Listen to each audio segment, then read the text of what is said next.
Hello, everyone, and welcome to the Geostrategic Podcast. Thank you for watching or listening to the podcast. Right now, behind closed doors, a massive 60-day deal is being negotiated that could completely reopen the Strait of Hormuz. This is the closest the U.S. and Iran have come to a major breakthrough in weeks, but the whole thing is hanging by a thread. If this deal goes through, global shipping is saved, oil prices drop, and the blockade relaxes. If it fails, we're looking at an immediate return to the war zone. The deadline is hours away. We're breaking down exactly what's on the table, so smash that like button, share this video with someone who needs to see it, and subscribe so you never miss a breaking update. Before we look at the secret documents, what do you think? Will the U.S. accept Iran's terms, or is this a trap? Drop your theories in the comments below. I read every single one, so let's get the debate started. So, for our deep dive today, we are jumping straight into the latest intelligence and diplomatic leaks. The clock is literally ticking, and, well, I'm having a hard time wrapping my head around this initial proposal. Yeah, the core swap is, it's pretty complex. Which part is tripping you up? Mostly the actual mechanics of it. So the latest updates say this builds on that mid-April ceasefire framework. Right, exactly. And the U.S. is supposedly offering, targeted sanctions relief, easing the port blockades, and doing this phased unfreezing of Iran's overseas assets. And all of that is just for a 60-day pause and a gradual reopening of the Strait of Hormuz. Yeah, that's the basic framework on the table. I mean, it sounds to me like the U.S. is essentially paying a ransom just to delay the inevitable for 2 months. Are they actually operating from a position of weakness here, like giving up financial leverage for a temporary Band-Aid? Well, sure, that's the surface level view. But if you look at what a phased unfreezing actually means in modern geoeconomics, it's not really a ransom drop. It's much more like a highly weaponized international escrow account. Wait, meaning what exactly? Like buying a house from someone you don't trust? Very much so, yeah. Imagine you're buying a house, but you know the seller is actively trying to scam you. You don't just, hand them a briefcase full of billions of dollars. Right. You put the money in a third-party account. In this kind of geopolitical scenario, it's usually a central bank in a place like Qatar or Oman. And then the funds are released in these tiny, heavily verified fractions. Okay, so they don't get it all at once. Exactly. And theoretically, it's only approved for specific humanitarian purchases. But the real key here, the thing that gives the U.S. leverage, is the off switch. The U.S. maintains the power to instantly freeze that intermediary account if Iran disrupts commercial shipping on day 3 or day 12 or whenever. Okay, so it's not just handing over the cash. It's holding a carrot on a very short, highly retractable stick. Precisely. And on the flip side, notice the word gradual applied to Iran's reopening of the Strait of Hormuz. You don't just open a massive maritime chokepoint like a set of double doors. Because it's about insurance, right? A closed strait just means the insurance premiums for shipping companies have skyrocketed. Yeah, because Iran is boarding or harassing, say, 1 tanker a week. So to gradually reopen it just means Iran slowly throttles back that harassment.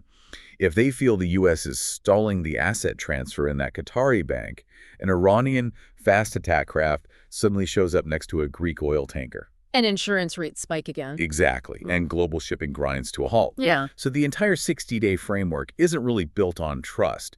It's built around profound mutual paranoia. Which brings up a really counterintuitive point from the latest info. We keep calling this a tactical pause for diplomacy.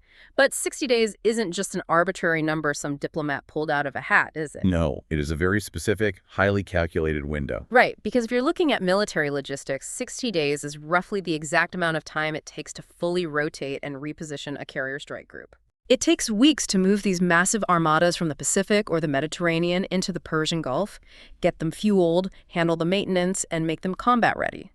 Both sides are basically playing a game of chicken, but with global supply chains strapped to the bumper. Buying 60 days for peace is functionally buying 60 days to prep for war. That is the grim reality of it. A 60-day window allows both the U.S. military and Iran's Revolutionary Guard to restock, rotate personnel, and harden positions. It's a pressure release valve for the global economy, sure, but for the commanders on the ground, it's a crucial tactical reload. Wow. Okay, so that makes the stakes incredibly clear.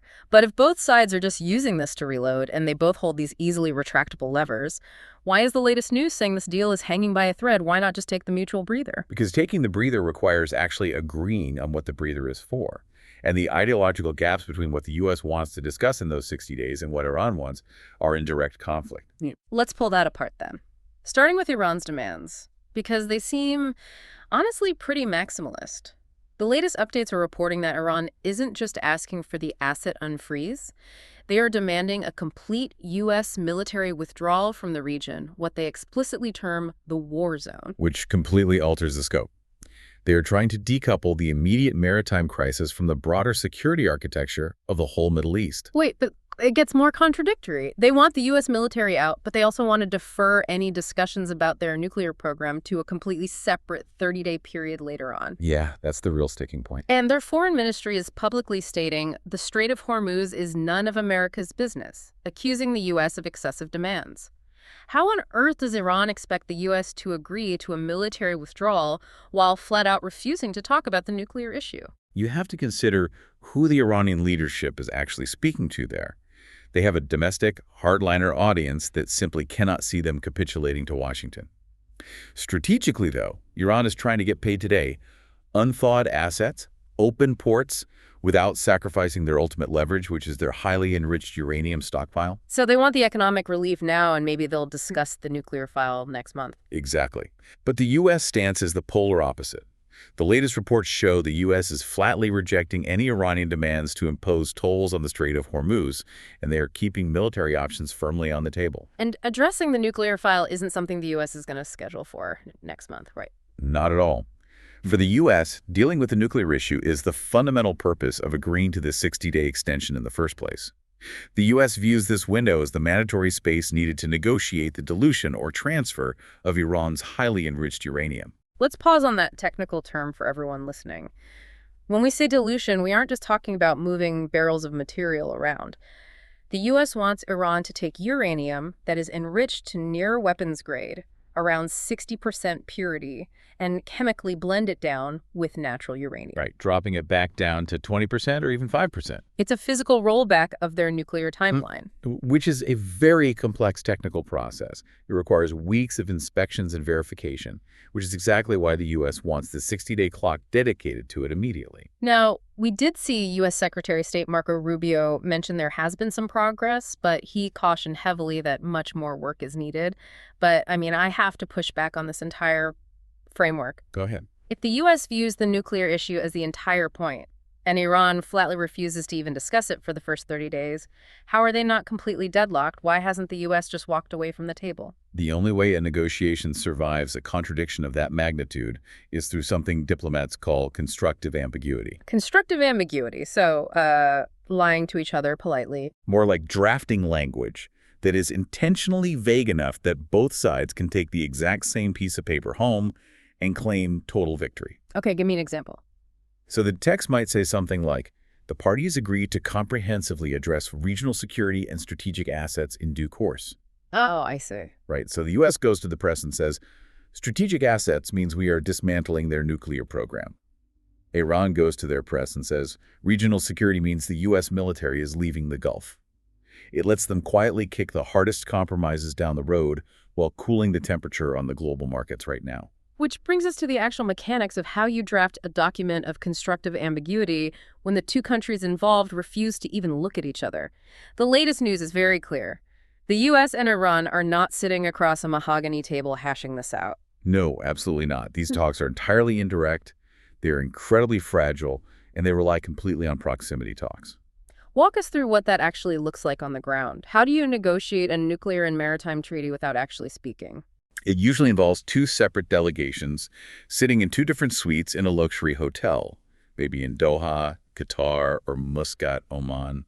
The Americans are in one room, the Iranians are down the hall or in a different building, and you have high-level diplomats from intermediary countries physically walking pieces of paper back and forth between the rooms. That sounds exhausting and, frankly, incredibly prone to misinterpretation. It is both, which is why the choice of those middlemen is so vital.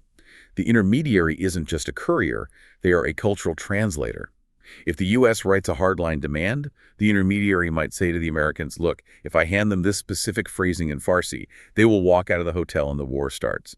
Let me soften the phrasing while keeping your core demand. Right, parsing the nuances to prevent accidental escalation. And looking at the latest info, the specific middlemen anchoring this current deal are Pakistan, Egypt, and Turkey.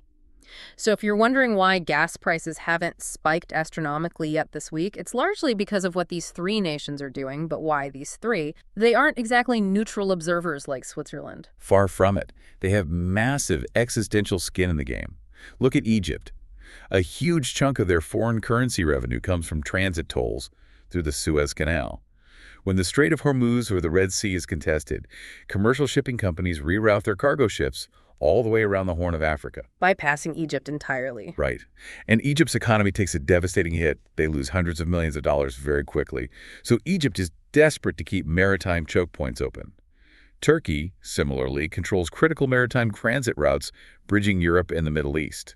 Their regional influence plummets if the Gulf becomes an active war zone. But the most fascinating mediator to me is Pakistan. We're seeing major high-level visits, including news that Pakistan's army chief just took a trip directly to Tehran. Why send the army chief instead of a career diplomat? Because in this specific theater, political promises are virtually useless without military guarantees. Pakistan is a nuclear-armed neighbor to Iran. They share a volatile border, and they have deep military ties across the Islamic world. When Pakistan sends their top military commander to Tehran, they aren't just sending a message about shipping lanes. They're sending a heavyweight who can speak directly to the commanders of Iran's Revolutionary Guard. Exactly, peer-to-peer. The Pakistani army chief can communicate the sheer tactical reality of what a U.S. carrier strike group will do if the 60-day deal collapses. And he can do it with a level of regional credibility that a Western diplomat simply doesn't have. So the geostrategic implications here are staggering. If this multinational game of telephone actually works, it drastically reduces near-term risk. It saves the shipping routes, eases pressure on oil supplies, and gives the global economy a chance to breathe. But if they fail, the mid-April ceasefire window slams shut. The gaps on the nuclear issues remain unresolved. We plunge back into renewed military action, and the regional instability could easily pull in global superpowers. It's like Turkey, Egypt, and Pakistan are trying to defuse a global economic bomb via telephone, and worldwide oil markets are just held hostage in the middle. As we watch this deadline approach, what is the ultimate takeaway here? The most crucial takeaway from the latest intelligence is that this deal has evolved. It is no longer just about commercial shipping lanes or blending down highly enriched uranium. It has become a massive live-fire stress test for the entire concept of back-channel diplomacy in the modern era. A stress test to see if indirect mediation can even function anymore. Yes. If this indirect multi-state mediator structure fails to bridge the gap before the clock runs out, the implications go way beyond a temporary spike in oil prices. If a visit from the Pakistani army chief to Tehran cannot secure even a 60-day tactical pause, we have to seriously ask if a diplomatic solution is structurally possible moving forward. Because if the best back channels in the region cannot lower the temperature when both sides claim to want de-escalation, then sliding back into a war zone might not just be a risk, it might be inevitable. Thank you, everyone, for listening or watching, and we invite you to listen to the other podcasts. See you in the next one.